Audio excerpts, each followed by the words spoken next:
My husband, Jack, gave Andy Penmark a job. After he got a lot of money from his family, he said to me, "I don't need to stay with you anymore. I'm getting $5 million. I don't need you when I have all that money." His words were cold, and it felt like he was ending our marriage. After being together for a long time, I felt like I was just in his way. But Jack doesn't know yet about the big secret connected to the $5 million he's inheriting. "Mom, is it true that Grandpa is really sick?" My daughter still surprised me with her question. Jack's dad, Ethan, being very sick was supposed to be a secret between Jack and me. Did you hear that from your dad? The only one who could have told Sophie is Jack. Yes, Dad called and said I should give up Grandpa's money. Sophie's words made me worried. Just because of that one phone call, my peaceful life was going to change. A few days after Sophie's call, Ethan passed away quietly. Since I got married, I've lived with Jack's parents, and I've always been there to help them when they were sick. It's been 5 years since Jack's mom died, and now we got the news about Ethan. The funeral went smoothly, but just when I thought things would calm down, my husband's behavior changed a lot. "Why is this place so dirty? Have you not been cleaning properly?" Jack keeps pointing out tiny bits of dust and small stains. "I'm sorry, maybe I missed it." "I'll clean it right now," I respond. "This place doesn't look clean either." "Are you sure you clean every day?" he questions. "Yes, I clean like I always do," I reply, feeling confused and hurt. Even though I clean like usual, I don't understand why Jack is so mad. But it seems like it's not just about cleaning. "Why did you make this?" "I wish you'd think more of how it tastes when you cook." He criticizes my cooking. It's tough when the meals I put effort into get criticized one by one. Even the dishes he used to love are now not good enough. I think to myself, "Is something bothering you lately?" I finally ask, but it seems to make him even more upset. There's no point to denying it. "Honestly, the food you make isn't good. I've been putting up with it because my parents never complain, but I've always thought it lacked flavor." Jack's words hurt me deeply. It was the first time he's criticized me so harshly. When Jack was this upset, I knew saying anything would just make it worse. I reflect. My mom always cleaned and did laundry perfectly, and when she cooked, she put so much care into it. You're nothing like her. I've been patient, but I can't take it anymore. He compares me to his mother and criticizes me. It's hard to believe he always thought my cooking was bland. Tears start to flow. "Do you think crying will change anything? Your tears don't mean anything now." "Don't cry in front of me." He dismisses my emotions. "Everything lately just feels so hard," I murmur. After he said that, Jack suddenly got up and left the house, slamming the door. "Jack, where are you going?" "Please come back," I plead, but he didn't seem to hear me. My head was spinning, trying to understand a sudden change, unable to grasp what had just happened. Until a few months ago, we were a close couple, sharing everything, holding hands, enjoying the little things in life together, and facing small problems as a team. I couldn't understand why we had grown apart. Then I remembered what Sophie had said during our call. It's about Grandpa's inheritance. Sophie's voice sounded unsure. That night, Jack came home much later than usual, and I didn't get the chance to ask him about it. Was something going on? Maybe Jack had learned something about the inheritance and didn't want to talk about it. I tried to talk to Sophie about it.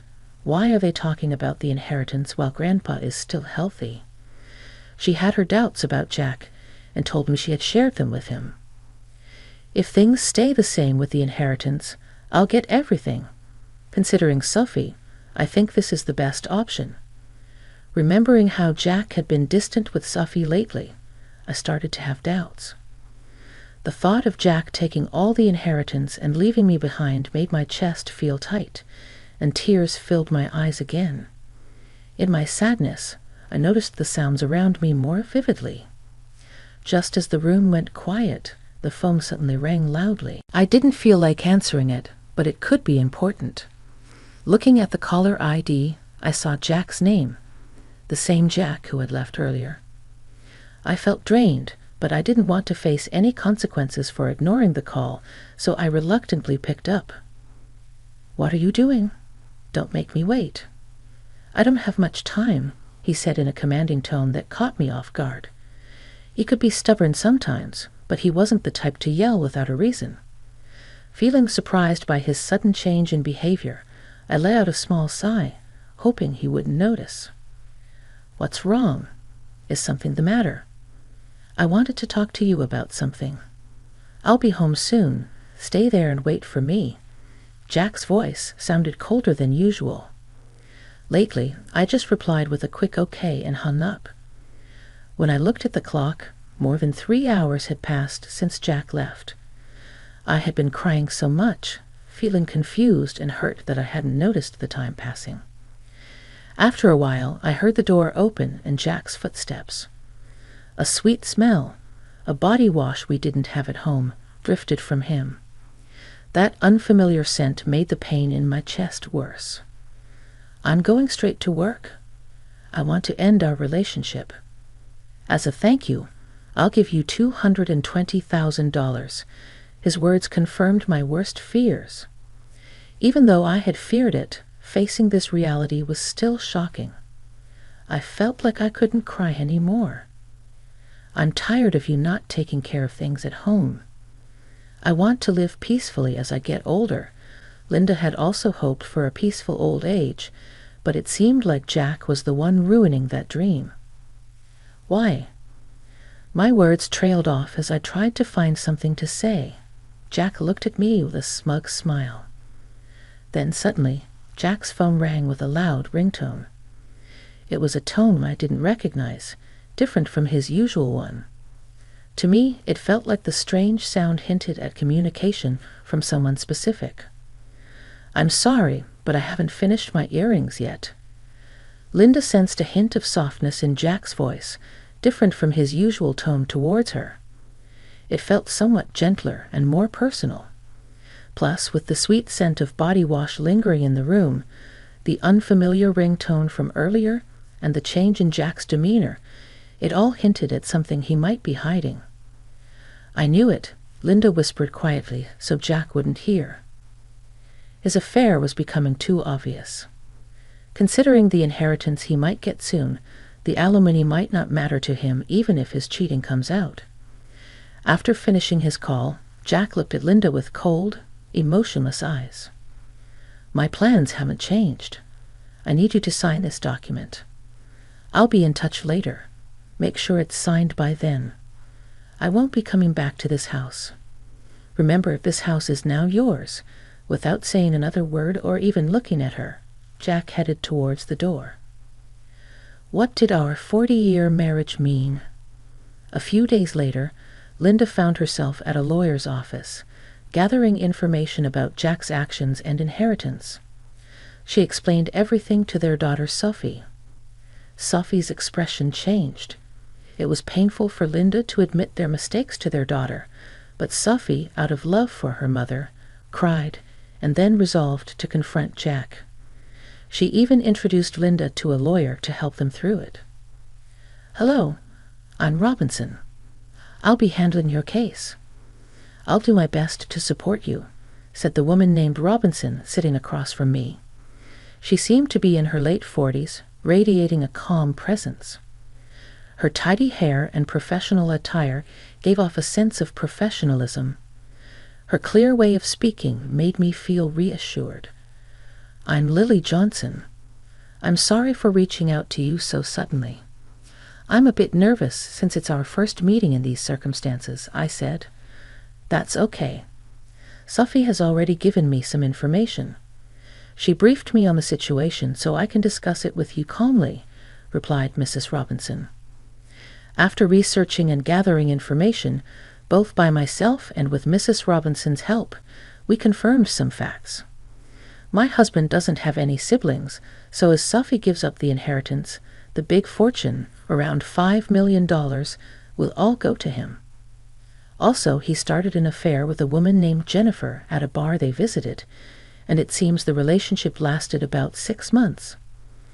I was curious about what happened between her and my husband, I admitted to Mrs. Robinson. During our joint investigation together, we uncovered an important fact that my husband might not know yet. Linda, how do you intend to proceed from here? Mrs. Robinson asked me gently, her eyes soft and understanding. Thank you from the bottom of my heart. I deeply appreciate it, I replied, smiling gratefully at her. After paying the fee for the procedures and exchanging a few words, I quietly left her office. 5 days later, I got a call from Jack on my cell phone. He suggested meeting at a quiet cafe. I arrived a bit early, and the cafe was surprisingly empty. The owner welcomed me warmly and said I could sit anywhere. I chose a seat by the window to enjoy the peaceful view outside. After a while, the bell on the door rang, and I saw Jack and his new girlfriend Jennifer walking in. When Jack saw me, he smirked proudly. Are you ready for the divorce? He asked bluntly. I was taken aback by his first statement. It seemed like he was convinced he was in control of the situation. Is this your new partner? I hadn't expected him to bring her to such an important discussion, and I was surprised by his decision. I wondered if he was still the man I once loved deeply. Had he changed because of his cheating, or was he always like this? I couldn't tell. You're Jack's wife, right? I'm Jennifer. I've recently started seeing him, she said, suddenly smiling. I couldn't quite understand the meaning behind her sudden smile. I've heard a lot about you from Jack. Seeing you in person, you do look a bit older. I wonder how Jack put up with all these years.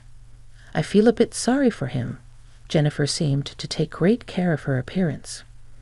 She looked much younger than her actual age, which was in her 60s. Compared to her, I might look my age, but I couldn't accept the way she said it. Jennifer, it's those kinds of comments I warn you about, Jack interjected. But yes, I did think that. But Jack, if it were me, I would cherish you more, I said softly. I understand, Linda. I don't want you to overthink it anymore. I just want you to file the divorce papers, Jack said, his attitude not surprising me. Hold on, there's something I need to discuss, I said, noticing a hint of confusion on Jack's face. What do you mean? Is this about your father's inheritance? Is that why, after all these years of marriage, you're making this decision? I wanted to know the truth behind everything. I fail to see how my father's inheritance and you are connected. That's solely my father's affair. I've heard detailed stories about your father's extensive inheritance from Sophie. I know its value, so what? That inheritance isn't for you to claim, Jack retorted. But I'll answer.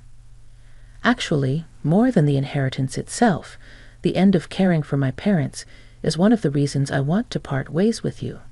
Just a caregiver role.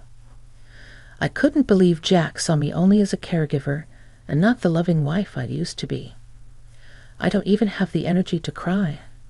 Can we speed this up, Jack? I want to start our new life. Besides, have you still not let go of anger and sadness? Hit me in waves, my hand trembled as I took a deep breath and pulled out the divorce papers. But my name isn't written yet. The situation isn't suitable for me to hand them over. You remember promising me the house and money, right? I remembered our conversation clearly. Yeah, I did say that. I'm a man of my word, so I plan to give you the house and money. You say you're kind, but a truly kind person wouldn't just use their wife as a caregiver and then abandon her. So, demanding rightful compensation of $30,000 and the rights to the house, I said firmly. What compensation? When we talked about money, it was supposed to be $220,000. You always nitpick at the very end. Your attitude of trying to pay me the absolute minimum is so obvious. But the difference of $10,000 means a lot to me, Jack retorted. So, I think $30,000 as compensation is fair. Your girlfriend is Jennifer, right?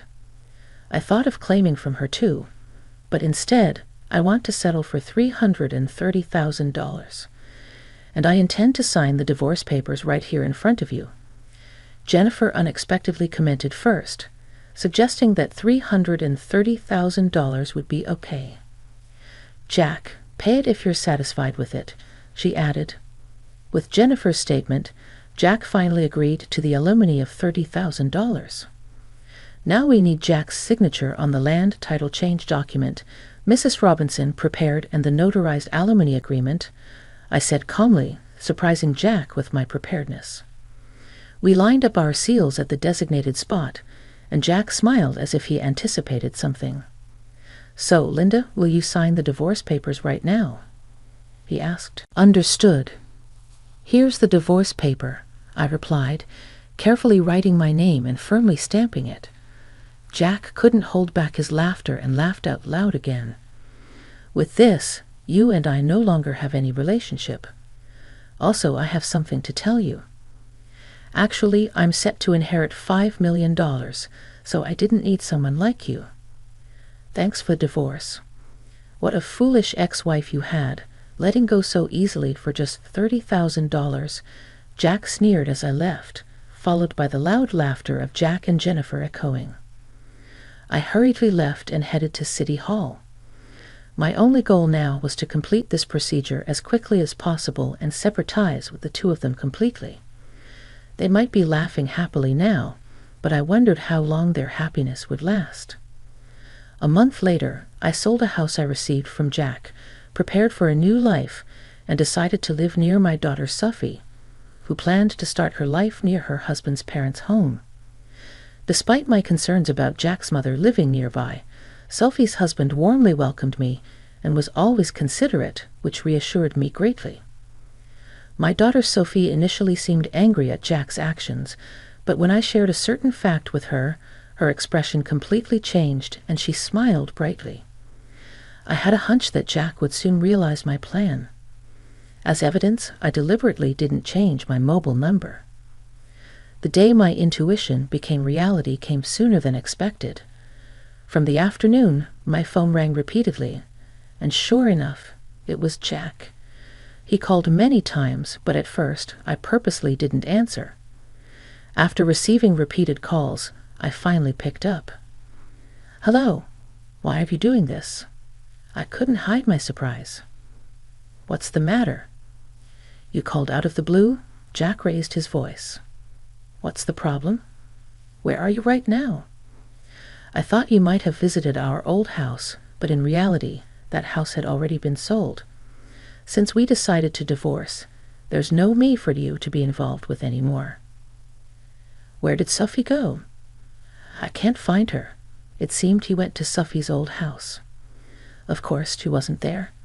And I handled all the information and procedures related to Sophie's husband's family home, so Jack had no way of knowing.